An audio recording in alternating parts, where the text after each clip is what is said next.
Welcome to the Geneva Connection Season 3, produced in collaboration with Building Bridges. Throughout this season, we're sharing expert perspectives from across finance, business, and innovation to explore the ideas, opportunities, and investment flows driving the evolution of sustainable finance. While carbon data has become almost standard in business and finance, nature and biodiversity are far more complex to measure and integrate, even though nearly all economic activity depends on them. As risks and opportunities become more visible, investors are turning to better data and stronger global standards to guide action. In this episode, our host Karen Hitschke speaks with Vian Sharif, founder and president of NatureAlpha, and Tony Goldner, CEO of the Taskforce on Nature-Related Financial Disclosures, TNFD. Let's begin. Such a pleasure to welcome you both, Vian and Tony. And maybe just quickly frame our discussion today. So finance has, I think, now learned to work with carbon. So we've seen there's been a lot of progress. But nature, as we know, is much more complex. So where carbon is a ton, and it's now being quantified, nature is something that, because of its complexity, people are still struggling with. So finance has learned to work with carbon data. But when we talk about nature, it's so much more complex, and the stakes are enormous. Over half of global GDP, at least medium to highly, depend on nature and biodiversity. And if you look at it globally, I mean, basically all GDP depends, of course, on it. But it's not been very visible in decision-making, especially when it comes to investments. So that is slowly starting to change as new tools are really making nature more measurable. And frameworks such as TNFD are really driving disclosure and accountability. For investors, it's not just about compliance. It's really also about understanding the risk and understanding new opportunities for investing. So let's explore how innovation and standards work together. And in that context, really happy to have Vian and Tony, both of you, with me here. And welcome to Building Bridges, of course, which is, as you might hear in the background, running next door. So maybe let's just kick off with why nature is in the next frontier. So Tony, first maybe turning to you. Why should investors and institutions see nature loss as financially material? Well, because I think portfolio returns are already being impacted by the acceleration of nature loss. So I think our key message at TNFD is that we've seen nature being treated as an externality. It's then been treated as a corporate social responsibility opportunity, then a compliance issue. But now we really need to start looking at nature as a driver of risk and resilience in portfolios, and it will impact on returns.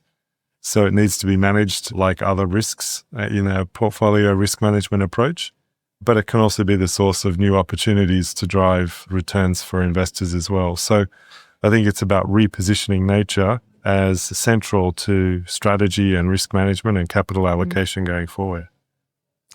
And maybe turning to Vian here, why has nature been lagging behind carbon in finance?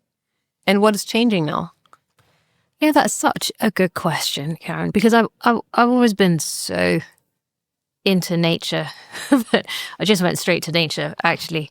But happily, we had the precedent of climate to enable us to have a structure through which to apply some of the same principles. And that's where TNFD, in my view, I don't think we would have come anywhere near where we are today without TNFD. And I consistently say this, and I've said this since the first time I was here at Building Bridges. What started to happen over probably around the time that people were starting to reframe the global biodiversity framework. It was supposed to happen in 2020, happened a couple of years later because of COVID. But the thinking around that meant that nature started to come to the fore through some of the scientific research that was being done around tipping points and systemic risk in the absence of the services nature provides to us, whether that be climate regulation, whether that be water, whether that be soil quality to grow our crops, whether, these are the services nature provides us. And if you think about those services, if you're a business and you need water to operate, for cooling, for irrigation, if you need soil quality to grow crops and so on, pollinators and so on and so forth. If you don't have those, you cannot operate your business. That's a fundamental challenge. And that's at the operational level. That's without going into how supply chains get affected. So this became a systemic issue that then attracted the attention of the framework setters, the regulators, the disclosure frameworks and so on, and then started this real engagement a lot through the community that you've assembled here at Building Bridges around how this was actually systemically important and needed to be addressed through various systems, one of them being the finance system for sure. And that came out in 2022 in the Global Biodiversity Framework, which was COP15, which was cutting edge, really. The first time you'd really seen a framework that said you need to look at impacts, dependencies, risks, opportunities through a lens which you haven't done before. So here we are today. And is it something that investors are adopting? Is that something you see already happen in the market? Really. People always say, are you positive or negative? How do you feel? I go, look, all we do is we make tools, we make data, and we've seen 300% growth in adoption over the last 18 months. So what that says to me is in this environment, investment decision makers will spend money on things that make a difference to their risk return profiles. Mm-hmm. So somehow this issue of understanding your multidimensional nature related risks and the opportunities to engage on mitigating those must be achieving a positive outcome for them in some way. Mm-hmm. I think just to build on that, Karen, we issued our first ever status report last week at New York Climate Week. And in preparation for that report, we surveyed the market. We used AI to do a scan of current reporting, as well as teamed up with a range of partners to analyze what's actually happening today. So we've got a snapshot as of right now. And there's over 500 organizations now have already issued a TNFD-aligned report on their nature-related issues. We've got 620 organizations that have adopted the TNFD on a voluntary basis. So to Vian's point, they're not being mandated to do that. They're doing that voluntarily because they see value in preparing themselves, being able to answer questions from their investors, preparing for regulation. And that cumulatively is about $7 trillion in market capitalization and amongst listed companies and about 20 trillion in assets under management. So there's definitely momentum. That's from both companies in real economy sectors as well as financial institutions. Mm. And more broadly, we're seeing thousands of organizations assessing their nature-related issues. So even before we get to disclosure, what people are really putting their head down doing the work on now is understanding those impacts and dependencies and the corresponding risks and opportunities to their business. And to do that, they're collecting data, they're using new analytic tools, and it's that internal assessment work that I think is so encouraging to see. And that's happening with private companies, with small to medium-sized enterprises. It's not just the big corporates with the disclosure requirements.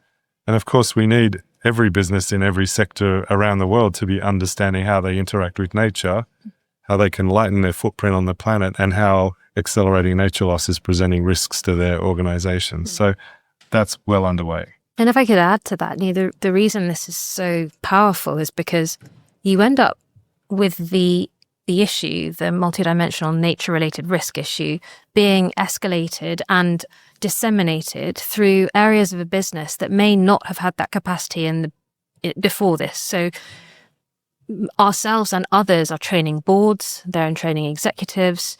When we do that, we guide them to the TNFD guidance on training boards, what boards should know and executives should know, great resources from the Capitals Coalition and so on. Whenever we train executives or risk management departments or large sustainability teams, we always say, if there's anything that you read, just read the summary to the first TNFD guidance.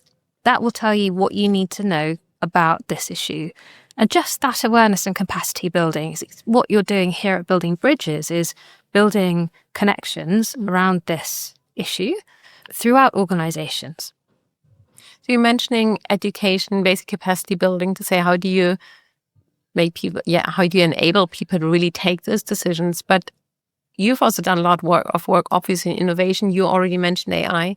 So, Vian, tell us a bit more about how you are using at NatureAlpha innovation to really get, let's say, to surface that biodiversity exposure, nature exposure, to allow that risk assessment.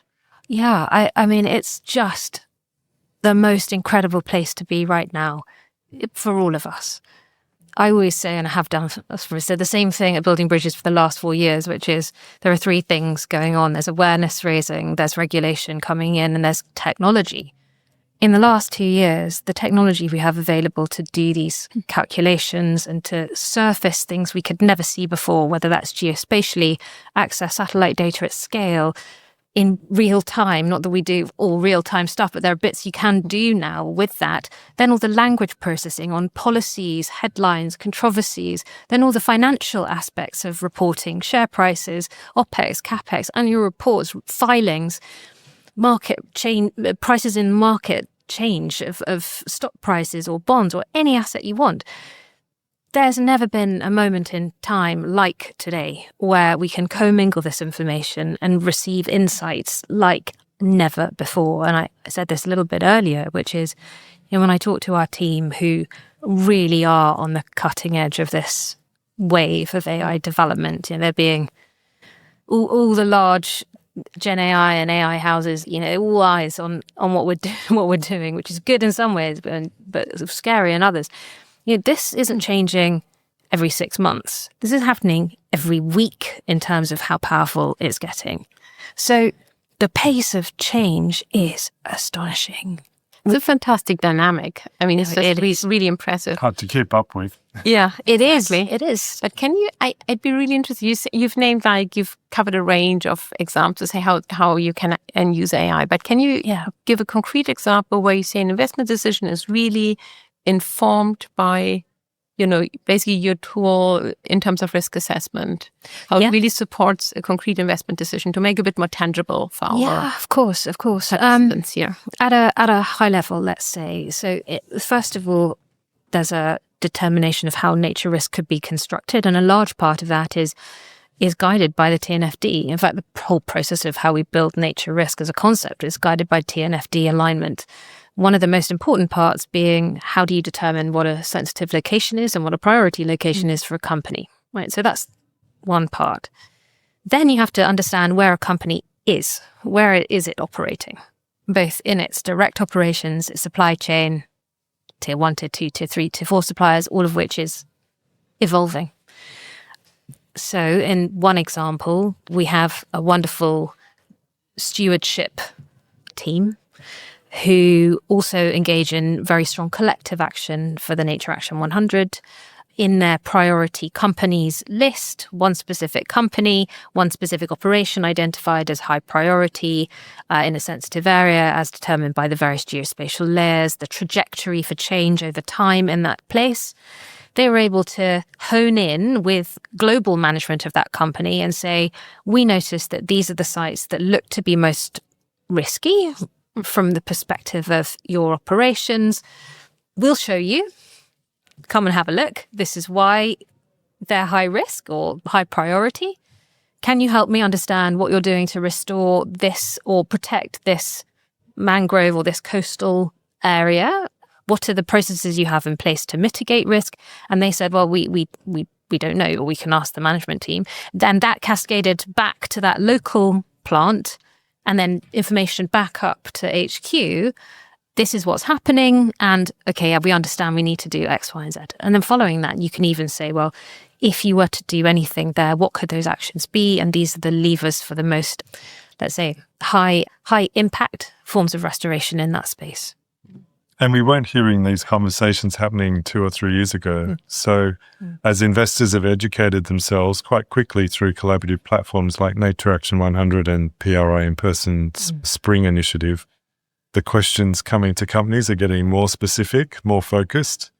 And so it is driving this very positive feedback loop through the accountability system about, we don't want you to talk about nature generally. We're now looking for specific information about specific locations that might cause risks coming back to us as your capital providers. So we are seeing this changing very fast, and it speaks to this really interesting dynamic between awareness and education, and then the use of technology tools to inform that process of inquiry, and it's happening very fast. See, the first generation of this sort of tooling was really not location specific. I mean, pre-TNFD, it wasn't that. It was, what are you doing in what sector and what activities are you performing? And the beauty of TNFD was to say, look, you've got to understand that where you do this and what you do in that place is critical to understanding not just your impact on nature, but nature's impact on you as a business and what you can do in that place. Can you continue to operate, or are the services being provided by nature going to be impacted partly by you and partly generally over time? And that's where the latest work is, quantifying that in financially material terms. And Tony, you're already mentioning how that, both of you have been mentioning how that interplay is so important between TNFD and, those frameworks and then the tools. How's the development of these tools now playing back into helping you at TNFD also really drive the adoption of the framework? Yeah, so we had, right at the beginning, we had a series of working groups of our Taskforce members. One of them was working on metrics and another was working on data. And we created something very early on called the Nature Data Catalyst, which was a community of technology companies working on solutions. And what we wanted to do was bring them together and create a sort of pre-competitive space in which everyone could hear from us about what we were planning to do from a framework provider perspective, but also to get a feedback loop on the emerging use of technology for these solutions. And that community is now over 140 different companies, everyone from small startups to the world's biggest technology players. And so it's been a very vibrant place for us to listen and learn about this rapidly evolving space around the use of technology tools. And we're talking about everything from AI, which we just spoke about, to ground observation tools like eDNA and LiDAR and the use of camera traps and things like that. Some of those technologies have been around for a long time now. Others quite new and are scaling quite quickly. So from our perspective, we see this as an emerging technology stack. But obviously from an investor's perspective, it all needs to come through a funnel where it's combined, these different data layers are combined and analyzed. And that's where I think we're seeing the emergence of some really powerful tools like the one that Vian's built and many others that are helping to inform investor decision-making. Because, of course, most asset managers and asset owners, they don't have expert scientists. They don't have ecologists on staff. So we've got to make the language accessible. The metrics have to be understandable and relatable. They have to know that this is decision-useful information, and they need that information delivered to them quickly and in a way that they can build into their enterprise risk management and capital allocation decision-making process. Yeah. And I think the question about the complexity of the data is something we've heard also quite a lot already in these last 2 days here building bridges, to say how there's such a need to make that vast amount of data on nature also digestible for investors, so you can really boil it down to decision making. That's what you're also referring to. You need these tools to kind of also manage and translate that data into decision-making tools for investors who are not going to be specialists on nature. Yeah, and you started off this podcast by saying nature's complex, and we acknowledge that. But what we say is nature is complex, but it shouldn't be complicated to engage with if you're working in business and finance. We shouldn't need to have ecologists or biologists on staff to kind of decode all of the science for you. So we all have to work really hard in making the language accessible. Of course, 10 years ago, most people in business and finance weren't talking about Scope 1 and Scope 2 and Scope 3 emissions either, right? So we've seen the learning journey on climate, and I think we're now at the early stages of the same learning journey on nature. So it is possible. We can do it. We've done it before on understanding climate change and making that a language system for business and finance to engage with. That's the same thing is now happening on all of the other aspects of nature beyond climate change. What we've tried to do at TNFD is provide a simple language system around the notion of nature as natural capital, with flows and assets providing flows and flows providing benefits and returns. And we're finding that business and finance people are finding that quite intuitive. And so it's just a process of learning something that's new and unfamiliar. But we shouldn't let the complexity of nature, which of course is its beauty, overwhelm us. We just have to make it accessible and less complicated to deal with. And at the same time, you are already mentioning climate.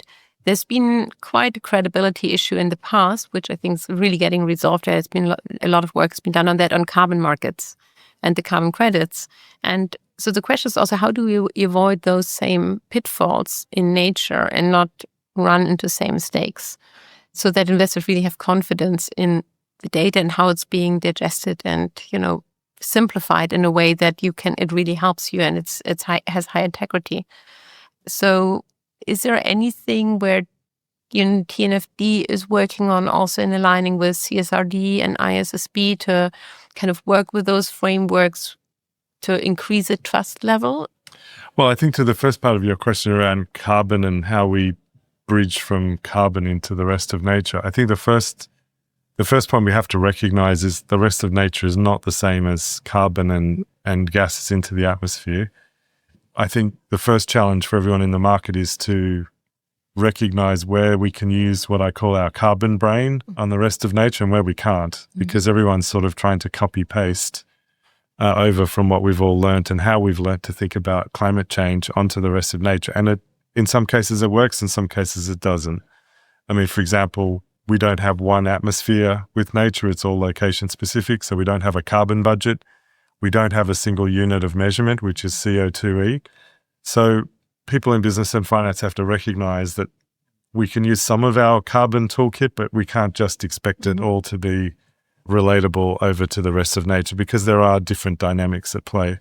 So we are inevitably talking about more metrics, but not a lot. At TNFD, we've identified 9 what we call core disclosure metrics for nature on impacts and dependencies.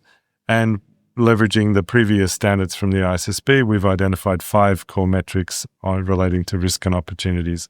So there's 14 in total. We're not talking hundreds or thousands. So when I hear people saying, oh, it's all so complicated and there's too many metrics and not enough data, actually, if you look at the details of the TNFD guidance, we've boiled a lot of that complexity down and we've identified 14 core metrics. And as Vian's tool and others and the reporting in our status report shows, the data is there. It's increasingly available to make decision useful information about. And so we just need to drive up confidence to engage. And then to the second part of your question about the standards landscape, we're working now very, very hard and in a very focused way to align as much as we can and help the standard setters bring as much of our work into their standard setting process as possible. So ISSB, CSRD, all of that is in flux at the moment, but we are working very closely with all of those groups to try and ensure we arrive at a standard, globally consistent approach to nature-related reporting. It's challenging at the moment with some of the political dynamics, but I think we can see what that end state could look like. And so it's just a matter of staying very focused and working with our standards partners to try and get there. We actually had to help our clients with that whole alignment piece, and we made a generative AI as a chatbot that helps you understand, okay, well, how does this metric align with TNFD Disclosure 7? And how does that relate to ISSB this? And what is an impact? And what is a dependency? Because these are, even though we all live and breathe it, that is not normal for most people. It's one fraction of what is required of a professional within a financial services role. And how do you, just building on that, how do you then also ensure that with a lot of there's more regulation coming up on nature. I know in Switzerland we'll have, as of next year, there'll be nature-related disclosures and requirements. So how do you make sure that your clients not just use it for compliance purposes, but really for investment decisions? The bulk of them, that is what they use it for. And that has always been our goal, really. The way we see it, there are 2 aspects to this. There's nature as an asset class, the credit markets, how you generate revenues from nature, whatever that might be. And then there is, how do you mainstream this kind of risk insight into any decision you might make because you're an investor or you're an insurance professional or you're a loan provider? And we've always looked at that first. So for us, it's interesting to see how why wouldn't you try and understand where risk was if you could unearth it and see it? And then that turns into an opportunity for creating change, positive change. I'm just reminded of the insurance panel we had this morning here at Building Bridges, where the discussion was, in fact, how much are insurance companies also including that such basically data in the thinking about, how to insure certain regions or basically also certain assets. And one of the participants was mentioning that there was a bit of, what did he say? Denial. Yeah, this exactly. Thank you. And what was the other one? It was something equally. Yeah, but it was really like this is complacency. I was looking exactly for that word. So there was this basically one of the. I think there were two panelists, and one of them mentioned the complacency of the industry and of players, and on the other hand, then also this denial. And in a way, and of course, you went in, Vian, to say, that can't happen, but.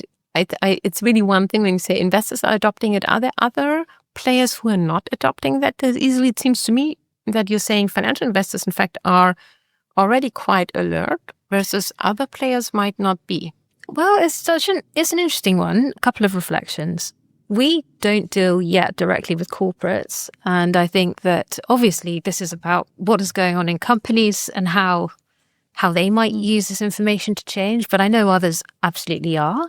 Finance has a role to play, of course, but ultimately, how will companies change what they're doing? And what is the thread that pulls us forward? And that could be circularity. It could be a change in business model towards a more regenerative idea of what business is. And there has to be an investment theme that pulls us forward into what companies are going to do in the future, the bioeconomy, and so on. That's the first thing. The second thing is, we have to look beyond our shores in some ways.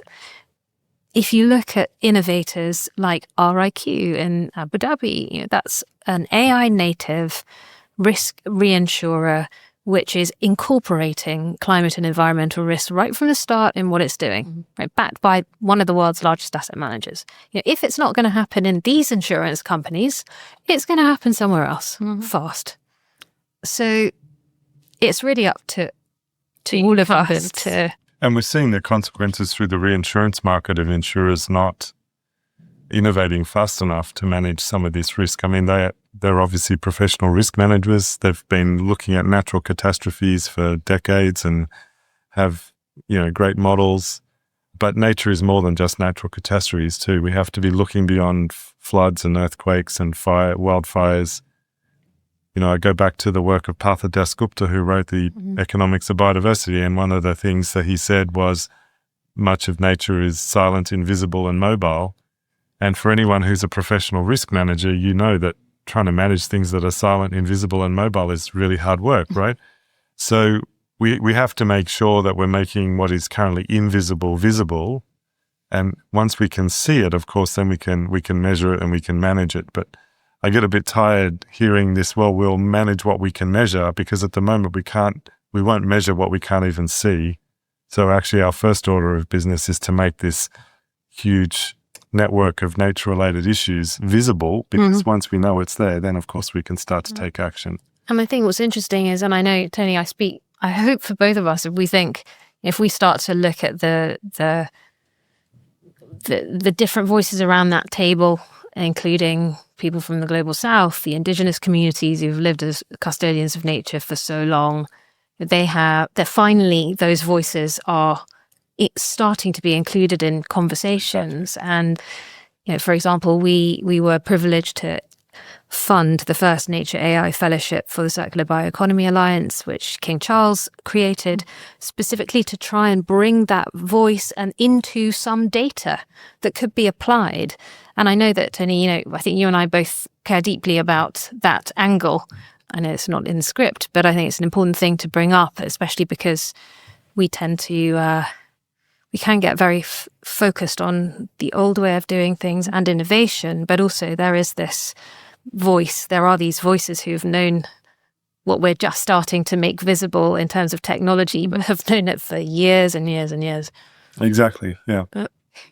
Talking about the future I think we are coming a bit to the end of our podcast here today, but if we just look 5-10 years ahead, so what do you think, what we're doing now result in success in bringing nature into finance, and what would that look like for you?